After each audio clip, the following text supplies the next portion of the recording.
Hello everybody, my name is Morgane, as, sorry your name? Diana. Diana said. I'm from Belgium, tiny little Belgium, small country stuck between the Netherlands, Germany and France. Territory-wise, our country means nothing. We are only the surface of 2/3 of Moscow Oblast. It's really nothing. But we have the richness of having 3 official languages in our country. So I am very grateful for tonight's team because I can speak about that. We have Dutch, German and French as official languages. There's no such thing as Belgian language. And it's a richness, I consider it, because my parents took advantage of each other to learn from each other Dutch and French. They decided to raise me in French. I went to school in Dutch, and at school I have learned English.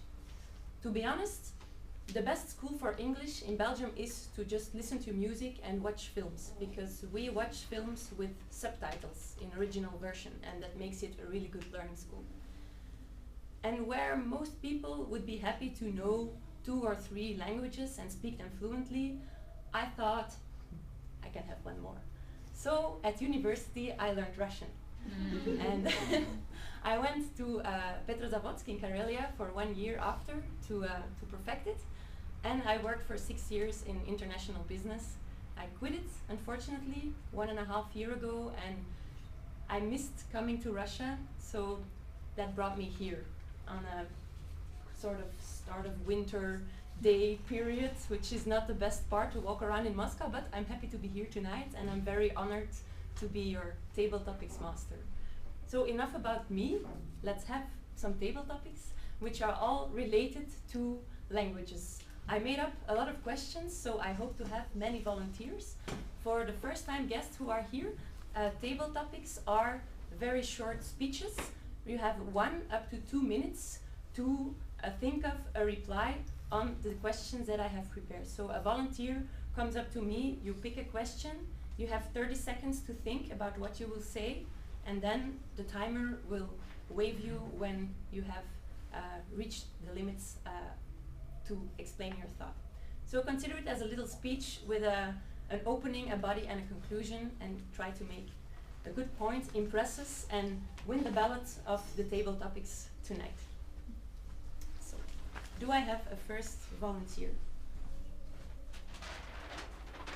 Yeah.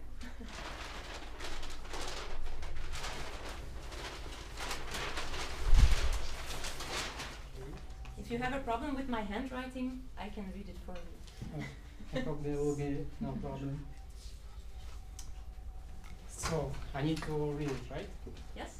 Okay.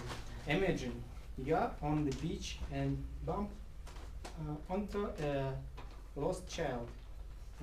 You speak different language. What do you say to the child in order to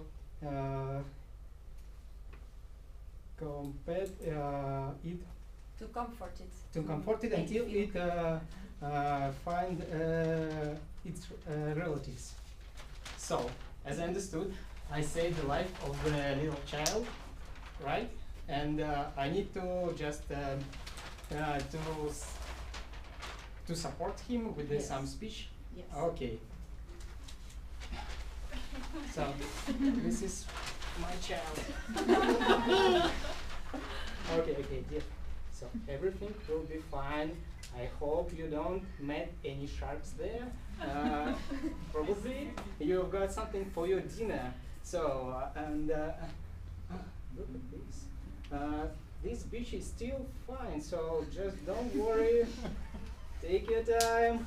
I hope your parents or maybe your friends are on the way. So just let's.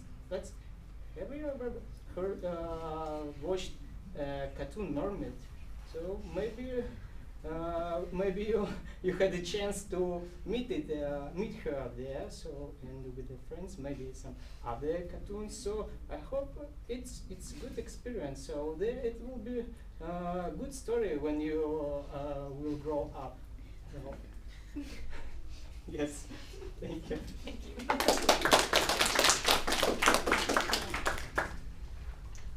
Next one.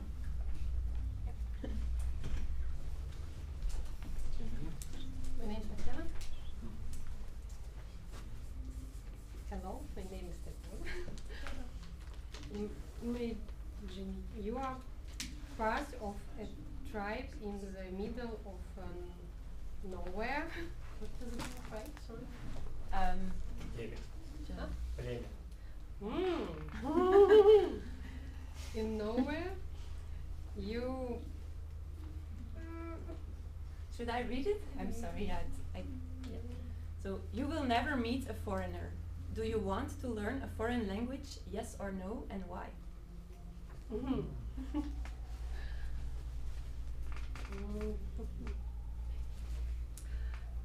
Okay. To be honest, I hate English. I have been learning it from 7 years old. For me, it's too difficult to improve my skills every time because my work, usually I work in international company, so I should speak English very well. And every year I meet new people with new English skills, with very good English skills, and for me it's like a new challenge to improve myself. And every year I meet this target to improve my English, and on the end of the year I usually understand that I wasn't successful in it. So I think if I were a part of tribe and meet foreign people, I just want to understand feeling and emotion of this person, but not the language of the foreign person. Because now I know that it is very hard work to learn a new language. That's why.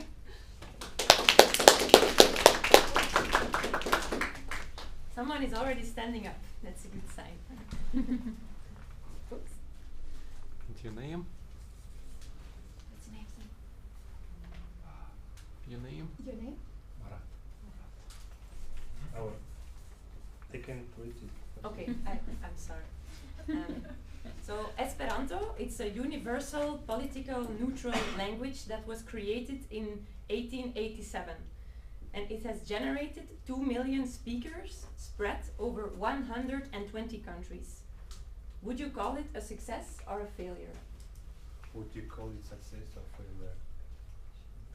You mean the strategy? So this Esperanto is a new language, and it exists for 120 years now. And so it's new. Do you know it? No. Okay. So some guy just invented a new language with a very basic grammar, and he wanted it to be universal, and not everybody's learning English, but English is the language of America, of England, so it's not politically neutral. So he made up a new language, and in more than 100 years now there are 2 million speaking it. So would you call it a success or a failure? I can try it. Okay. Good evening, everybody. It's better to call me Jackie Chan. Actually, it's true that all Asian people are the same, so that's why my Russian friends call me Jackie Chan. And so my name is Jackie Chan. Thank you. So it's my privilege to give an address here. The first time I came here, it's my first meeting, so I'm really happy to be here. And I'm going to tell about language, about the new language. It calls Esperanto. So, first of all, I want to give you a formula how to get achievement, how to success something. So, there are 4 trees. That trees covered the road to progress. First one is laziness. Second one, jealousy. Third one, drowsiness. And fourth one is over celebrating. If you avoid these all 4 trees, you will be success. So and what was the third one?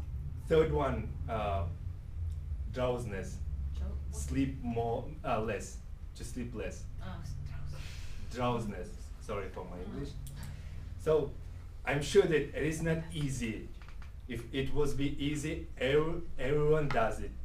Everyone learns English, learns this new language. So, and once I was inspired by a great man, Martin Luther King. This great man said, "What if you can't fly, then run. If you can't run, then walk. If you can't walk, then crawl down.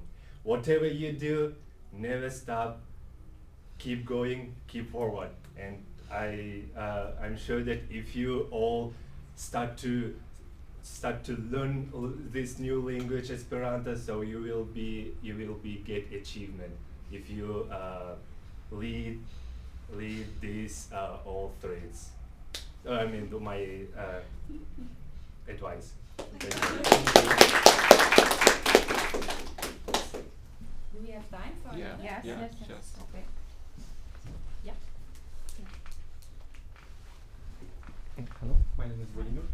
Nice to meet you. Vladimir. Vladimir. Could you read it, please? You can pick one and then I will read it. This one.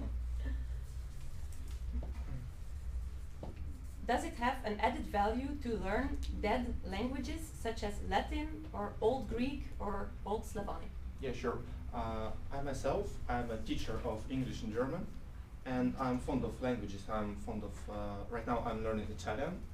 I can a little bit speak Italian, but right now I cannot present anything, so I've been learning Japanese for a year, and what I learned, the fact that I've been learning Latin in university, I learned a lot of words, and these words, they go into Germanic languages like Dutch, German, English, and they have Roman languages like Spanish, French, and Italian. So if you know Latin words, it's like the basement. So if you have a basement, if you have a structure, you can just put any language into this. So for example, impression. Impression is an English word, but I don't know, maybe an Italian word would be la impressione or something like this. So you can at least guess it. So the words, they are not really the most important. It's like some kind of cubes you take, you have blocks, but you need the structure. So I would say yes, it is definitely needed to learn foreign languages, especially dead languages, because our contemporary languages, they are based on Greek. We have a lot of words in Russian from Greek, and it's based on Latin. So if you learn Latin, you basically learn several languages at once. And that's what I'm doing right now. Thank you.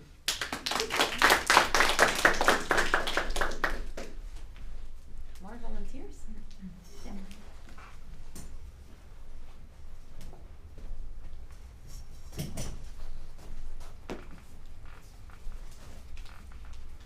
Imagine you are dropped in an unknown country where nobody understands your language or signs. You get to use a one-time translator to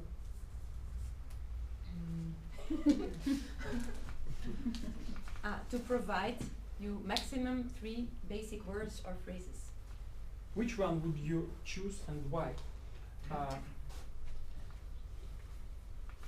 The basic thing, if we will imagine what we need initially, I think it's we have to remember pyramid of Maslow, and here it's vital things which we need to our life. I think it's a food where I have where I can could go to sleep, no, some like of shelter or hotel or something like that, and probably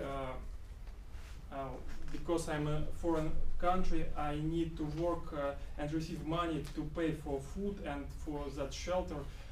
So I want to choose 3 words: food, shelter, and work. I want to show that I could do some work in order to receive money. So, and I think it would help me to survive in that country, and it's probably enough for the first time, and then I will learn much more time, words and survive. That's all.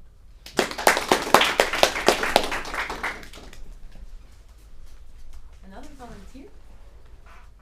Come on, please.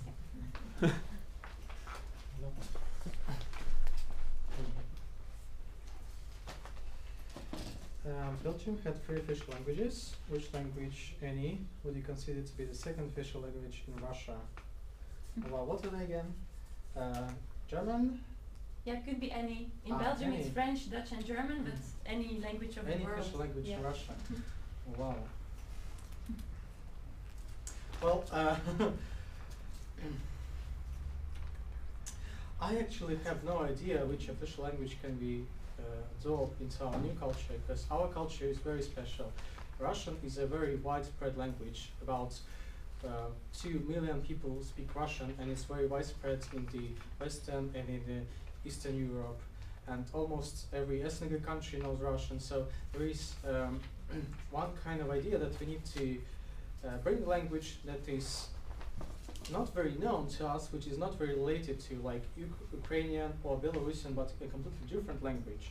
And for this reason, we can consider two ways: either to go to the West, to English, to German, to Spain, to Italian or something, or either to go to the East, to Asian languages like Chinese, Japanese, Korean, and so on. And this is really, really tough question. Second official language.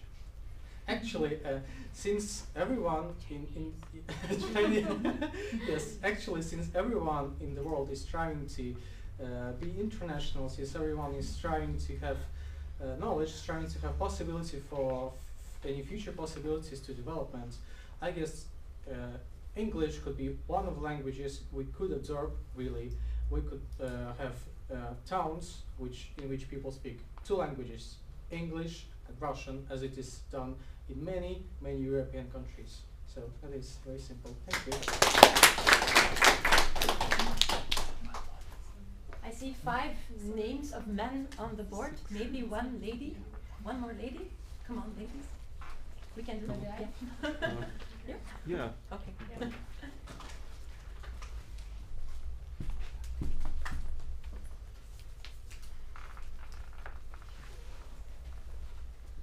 What is your favorite word, any language, and why? It's a good question, because I like the question about 3 words you would choose to learn before going to any country. I would choose, if it's for survival purposes, it would be probably help. If it's just to make friends, it would be friend. Very good question. Favorite word and why? And my favorite word, for example, in English, what it would be? Well, actually, I don't know. Toastmasters.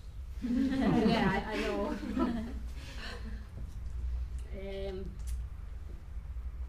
Yeah, it's a good to be to take this role of being a coach, because nobody counts. Actually, okay, my favorite word would be, for example, okay, friendship, because if you have friends and you make friends in any country, you will survive, and you will make your stay in any country very nice.